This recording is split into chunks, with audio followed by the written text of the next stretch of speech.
perfect blend of beauty and beast and rightly deserves the name Queen Beast. Alissa White-Gluz, vocalist of Swedish death metal band Arch Enemy and former lead vocalist and founding member of Canadian metalcore band The Agonist. The first time I heard her sing, and I'm sure a lot of you can relate, I was like, there's no way that voice is coming out of that face. She's got the face of an angel, but her voice sounds like it's coming out of the depths of fucking hell. So today we're going on a little journey to discover the ego who chose her own path and set herself free.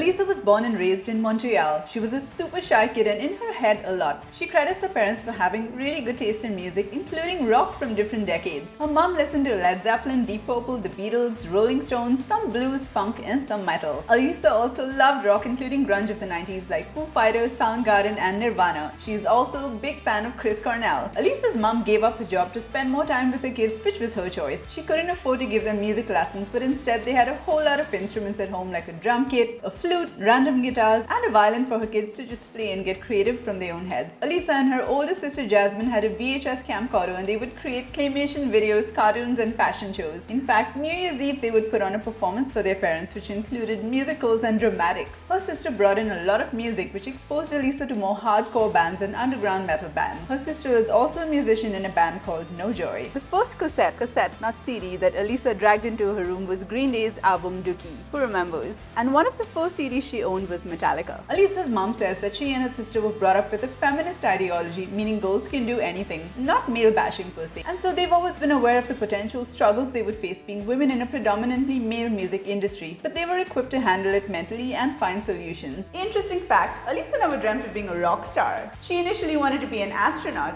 and then a professional baseball player. She saw the movie A League of Their Own and was very inspired by a woman dominating in a male-dominated field. In high school and university, she was always top of her class in every subject. She loved playing sports, volleyball being her favorite, and she won a lot of medals, but then realized that her artistic and painting side was starting to take off. You see, when Alissa was about 4 or 5 years old, she entered this art competition at the library and it was to color in a big piece of art. She won, but they didn't believe it was hers, so they had her come in and color another one in front of them just to prove that it was in fact her and not her parents. When she was 10 or 11 years old, she was asked to make the backdrop for a school play. The parents who came to see the play were so impressed by what she did that word spread and she started getting commissions for murals in people's homes, schools and community areas. So she was able to start working when she was about 10 on art. She was so good at this that one of her clients actually said to Alissa's mom, "She has to keep working with me and forget about school." But her mom obviously went, "No, she has to go to school, end of story." She was also interested in construction and woodwork because she wasn't just painting but building huge 4x8 panels that would rotate, line up, building stairs, moving and rotating doors to go on stage for plays. Alissa worked on designing logos and labels and is also a calligraphy nerd,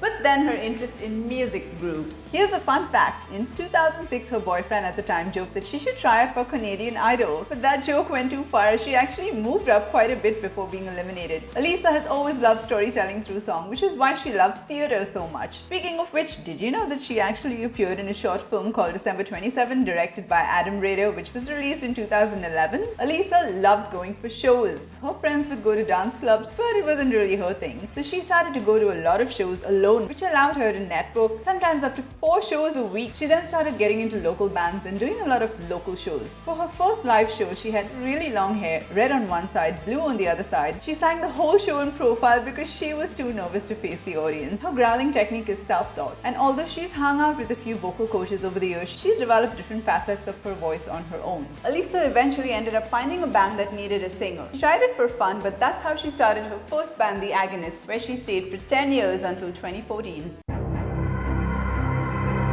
Alissa recalls 2011 to 2012 being a weird blow in her life. She went through a deep depression. She tried everything to fix it. 2 or more, 2 or less, write more, write less. Now she's straight edge, meaning she doesn't drink, smoke or do drugs. So when she was prescribed antidepressants, she didn't want to take them. Alissa managed to get herself out of that hole with about 6 to 8 months of self-help books daily. Although she considers it a weird time in her life, she says that it was also very empowering because she found the strength to overcome it by pure will. She stayed with The Agonist for 10 years, but they had a pretty messy breakup. breakup. She disclosed in an interview later that it was the worst betrayal she felt as the band replaced her without her knowledge despite being with the band since the start. Either way, Alissa's always been a forward thinker, and she chose not to waste her energy on the breakup but instead focus on all the positive things that were happening in her life. She was invited to sing with Arch Enemy and was also singing with Camelot, an American power metal band. So this move was definitely a huge leap forward in her career as a musician. This is also around the time she met her current freaking awesome boyfriend, the shredded monster Doyle. Alissa absolutely loves animals and has always been fascinated with their evolution, their diet and behaviors. Fun fact, she has a tattoo of a blue whale on her shoulder. She was told by a shaman that a blue whale was her spirit animal. Although she's not sure if she believes in all of that, she thought it was cool, as whales are great communicators and travel big distances, much like her. The whale in her tattoo has man-made elements like a sail and oars, which in totality represent nature versus mankind and their coexistence. Alissa is very against animal cruelty and has been vegan for around 25 years. She's never eaten meat her whole life. Although she's vegan to purely take away animal suffering, she says the health benefits and the lessening of the environmental impact is nice. She's an animal rights activist and has done marches, protests and speeches all over the world to rile up public and media attention towards specific issues, like a rodeo event or a store selling pho. She's also participated in awareness campaigns to educate people on certain issues like the Canadian seal hunt or the Japanese dolphin slaughter. She doesn't wear any animal products in her clothing, use any cosmetics that contain animal ingredients or have been tested on animals. Neither her boots, belt nor jacket are real leather.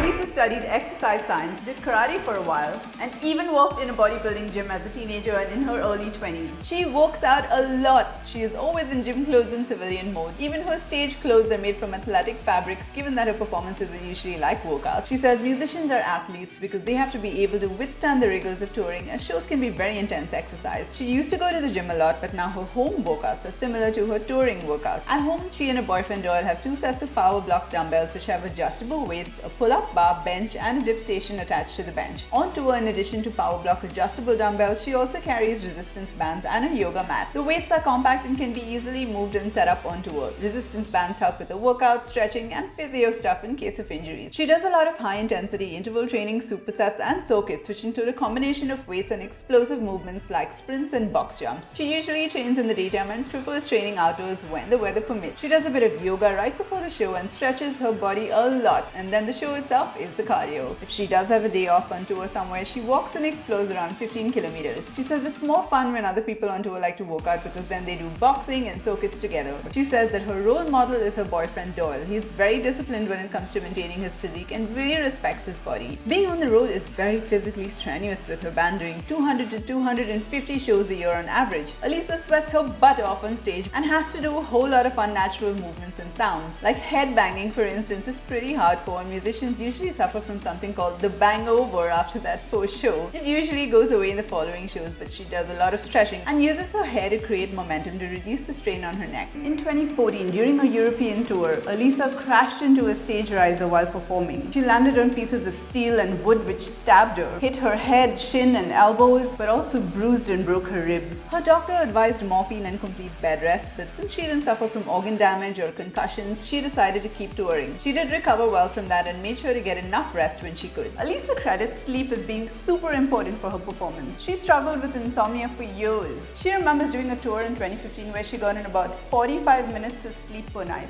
She didn't know how to solve it. She tried chamomile tea, reducing her caffeine, rigorous high-intensity interval training in addition to her stage performances just to get all the energy out, but she had so much adrenaline that she really couldn't sleep. It was also FOMO because she wanted to stay awake and experience more. Either way, the insomnia resolved itself and she realizes now how much better it is to perform and learn and get better at new skills just by getting enough sleep. In fact, she remembers a point in her life where she had a math problem she was trying to solve, and the answer came to her in a dream. She's also had song ideas come to her in her dreams. Alissa also does a little bit of lucid dreaming, which is when a dreamer is conscious or aware while dreaming.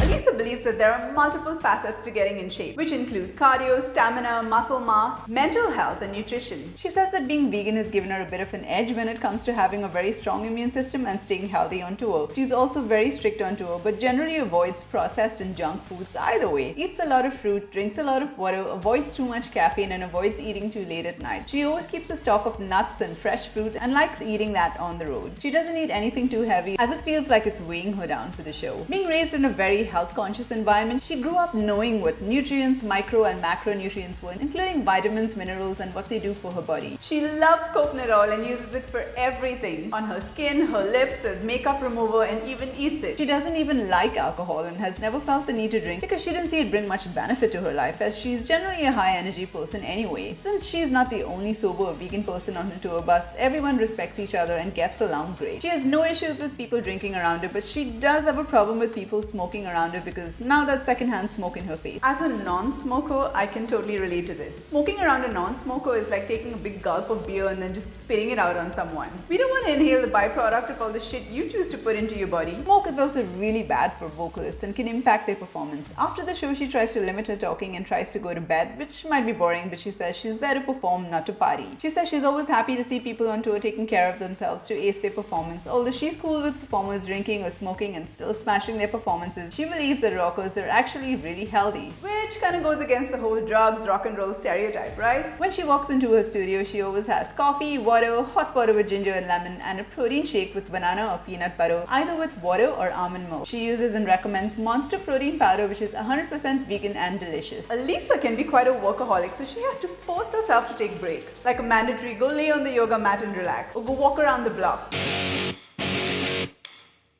Alissa is a really happy and positive person. Something as simple as a sunset or watching birds can make her really happy. But she doesn't like listening to happy music. She likes angry, heavy, dark, twisty music. She also listens to classical music. Apart from singing, she really enjoys writing poems. In fact, the songs Exiled from Earth and House of Mirrors by Arch Enemy were both from her poems. Another interesting fact, her grandparents were survivors of the World War II Holocaust and were prisoners in concentration camps. Alissa grew up listening to horrific yet inspiring stories about their courage, determination, and escape, which also inspired the lyrics of Arch Enemy's song First Day in Hell, my current favorite. Her love for theatre as a child also translated into her career as an adult, and she works closely with the production designer and lighting director in Arch Enemy for the band's music videos and stage performances. Alissa makes her own clothes sometimes depending on what she needs. She'll cut up what she already has or make them from scratch. She has sewing machines and a whole shelving unit of artistic supplies. Apart from her work in Arch Enemy, Alissa also worked on her own solo album called Alissa. For this new challenge, she acquired the gear she needed for a home studio, built the home studio herself, taught herself how to engineer and produce, taught herself guitar, how to program drums, and started writing songs. On her Patreon page, Alissa has songs with music videos for each season that are not available outside. She also has virtual signing sessions, virtual meet and greets. She writes lyrics by hand and ships them out, makes merch for each song and ships them for free. So if you want to support her, I'm going to link her Patreon page down below. During the pandemic, when most artists went over the edge without touring, which is their main source of income, Alissa harnessed all the negativity she was feeling and really focused it on painting, writing songs, writing poems, making music videos to keep herself grounded. Even to this day, when she's working on big projects, she makes the time to feed her creative side and keeps learning new skills. She and Doyle also studied photography and they take pictures of each other at their respective shows. How cute. She also loves taking pictures of nature, including animals and the sky.